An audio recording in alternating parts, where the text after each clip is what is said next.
Surrender or burn. Mass Effect Andromeda comes out in less than a month, and I'm a bit worried. As someone who's played through the entire series multiple times and delved deep into the lore, this franchise means a lot to me.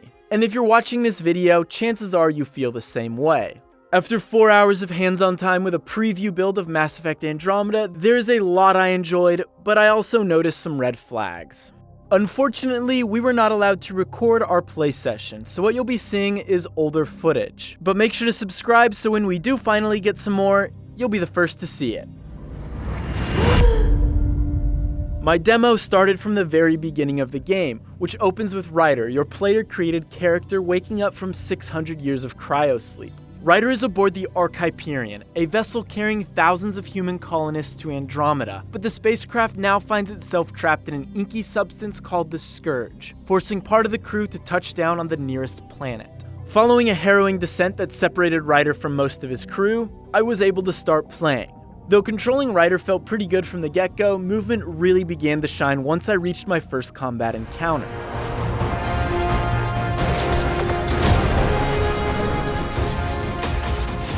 It's clear Mass Effect Andromeda is taking a much more kinetic and fast-paced approach to the combat. Rather than hugging cover, I was using my jetpack to zip around the battlefield. If an enemy was hiding, I'd jump jet in the air, hover, and rain fire from above. And if I found myself pinned or taking too much damage, I could jet away.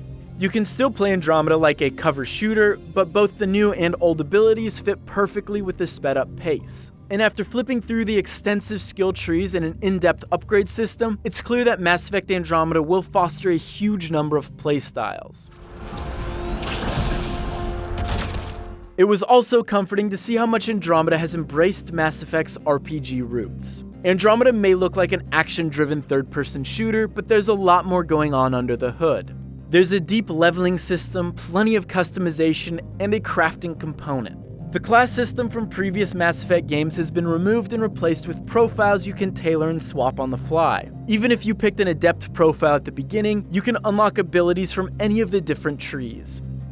As you explore Andromeda, you will also come across plenty of loot like armor pieces, weapon modifications, and supplies like specialty ammo. Most of the loot is found in boxes similar to Mass Effect 1, and the resources can be located by diligently scanning wildlife, flora, and architecture. When you return to your spacefaring base of operations, the Tempest, you can use your resources and supplies to research new weapons and armors. Once you've successfully researched an item, you can construct it, assuming you have the necessary amount of crafting materials. I only spent about 20 minutes looking through the R&D menus, but the number of options are staggering. Once you've crafted your perfect weapon or set of armor, you can even name it.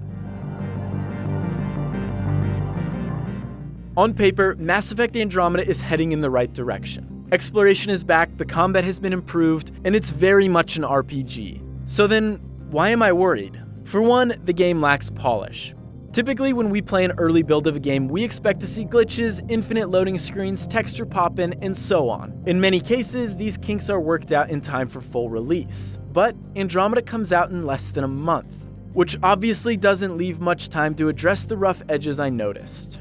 Some cutscenes were missing sound, the lip syncing was off at times, the frame rate would drop, and some NPCs were missing detail and textures. This was an older, less complete build, but I'm nervous Mass Effect Andromeda will launch with its fair share of technical issues. I'm also worried that Andromeda won't have the same wow factor that Mass Effect 1 and 2 had. Both of those games broke new ground. They set a new standard for cinematic RPGs. The famous dialogue system has since been adapted and amended by many developers over the past few years. From what I played, Andromeda appeared to be treading on familiar ground. The lush, open environments looked impressive, and driving the Nomad felt fantastic, but based on what I saw, Andromeda seems like an improved Dragon Age Inquisition. Which isn't a bad thing, but is it what I really want out of a Mass Effect game? I don't think so. On the other hand though, I do trust BioWare. So yes, I'm a bit worried, but one thing is for sure, the combat and RPG elements are fantastic. Now let's hope all those technical issues get resolved, otherwise Andromeda might have a rocky start. If you have any questions about what I played, feel free to find me on Twitter or drop your questions in the comments below. If you love Mass Effect as much as we do, please subscribe because there will be plenty of videos on Andromeda in the coming weeks, and we are starting a new show where we try to make it to the final Citadel DLC with as few characters as possible. As always, thanks for watching.